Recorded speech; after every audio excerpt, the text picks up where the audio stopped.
ସାଙ୍ଗମାନେ ଆସନ୍ତା କାଲି ହଉଛି ଲାଷ୍ଟ ସୋମବାର, ଯାହାକି ଲାଷ୍ଟ ବୋଲବମ୍।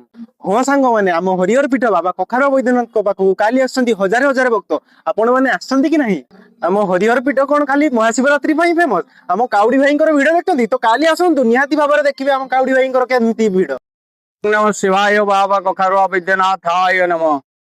ମୁଁ ମହାନ୍ତି ମନ୍ଦିର ବଡପଣ୍ଡା ଶ୍ରୀଯୁକ୍ତ ମାନସ ରଞ୍ଜନ ପଣ୍ଡା ଆଜି ମନ୍ଦିରରେ ମୋର ପୂଜାରୀ ଭାଇ ଅଛି ଏବଂ ବଳଭଦ୍ର ଯେଉଁ କାଲି ତାଙ୍କର ଜଳାଭିଷେକ କରିବେ ଯେଉଁ ଭକ୍ତମାନେ ଆସିକି ବହୁତ ଦୂର ଦୂରାନ୍ତରୁ ତାଙ୍କର ପାଣି ଢଳା କାର୍ଯ୍ୟକ୍ରମରେ ସାମିଲ ହେବି ମୁଁ।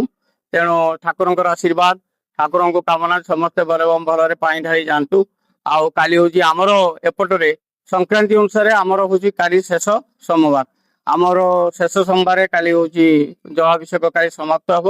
ତେଣୁ ଆଶା କରୁଛି ସମସ୍ତେ ଭକ୍ତ ଆସି ଶୃଙ୍ଖଳା ସହିତ ଲାଇନ କରି ସେମାନେ ପାଣି ଢାଳିକି ଯେମିତି ଭଲ ଭାବରେ ଯିବେ, ତାହେଲେ ଆମେ ବହୁତ ଖୁସି ହବୁ। ଆମ ଗାଁର ସୁନାମ ହବ, ଏ ଅଞ୍ଚଳର ସୁନାମ ହବ। ଆଉ ଏହା ହିଁ ମୋର ଆଶା। ଆଉ କଣ କହିବି, ଏଇ ତ ସବୁ ଠାକୁରଙ୍କ ଉପରେ ଭରସା ଆଉ।